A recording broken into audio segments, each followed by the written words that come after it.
You press one button and your whole day collapses. The Wi-Fi dies, the printer coughs, your phone forgets loyalty. Suddenly, your apartment feels like a low-budget disaster movie. You stare at the problem like it personally betrayed you. Then someone walks in like this is a Tuesday. They unplug something, squint once, and restore civilization. Meanwhile, you're mentally drafting your farewell speech to society. Why do some people become MacGyver under pressure, and others turn into anxious little interns inside themselves? It usually starts with one invisible thing: self-efficacy. That means believing your actions can actually change outcomes. Not magically, not perfectly, just enough to try. People who fix things trust experimentation more than panic. Their brain says, maybe this has a handle somewhere. A lot of that comes from mastery experiences. Fancy term, very normal human story. You tried something, failed weirdly, adjusted, then succeeded. Your nervous system logged that victory like precious contraband. Now your brain has receipts for future chaos. It remembers, I survived confusion and found the button. That memory matters more than raw intelligence. Fixers are often not smarter, just less scared of guessing. They've made peace with looking stupid for 30 seconds. That alone is a superpower in modern life. Then there's internal locus of control, which is a clunky phrase for where control feels located. Some people feel life happens through them, not just to them. When something breaks, they instinctively move toward the issue. Others learned that effort changes nothing, so why begin? That's the doorway to learned helplessness. You stop testing because your brain expects humiliation or failure. Not laziness, prediction. Your system says, conserve energy, avoid shame, stay small.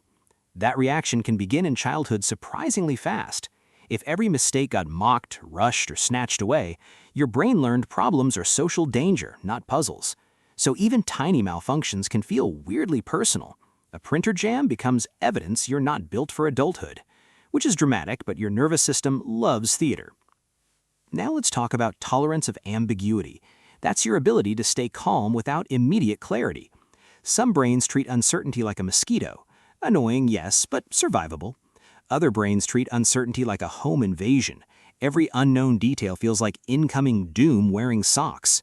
Fixers can sit inside the unfinished moment longer. They don't need instant certainty before taking one step. That pause is often nervous system regulation. Their body stays online while the problem feels messy. When your system floods, your thinking narrows instantly. Your options vanish like socks in a laundry portal. You don't become incapable, you become overloaded. That distinction matters because shame makes overload worse. A regulated brain can stay curious under pressure. A dysregulated brain wants escape immediately, by any means. That's why some people call someone else before checking basics. Not because they're foolish, because they want safety fast. And sometimes the calm fixer has their own story. Some kids became competent because no one else was coming. They learned to solve first, feel later. Hyper-responsibility can look exactly like confidence from the outside. Sometimes the human toolbox was built during storms. So yes, competence can be healthy. And yes, competence can also be a survival costume. Both things can be true at once.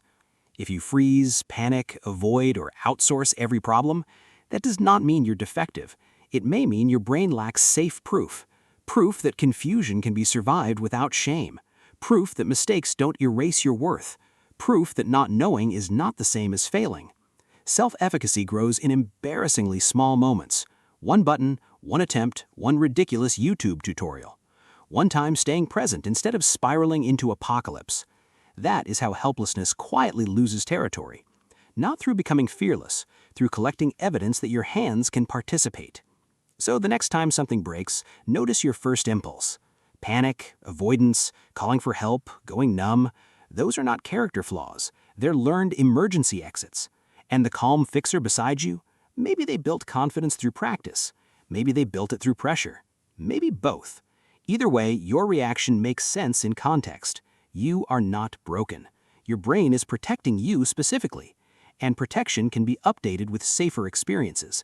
Small repairs, small risks, small proof, new story. If this resonated with you, please subscribe. Next, we'll explore why some people feel guilty relaxing.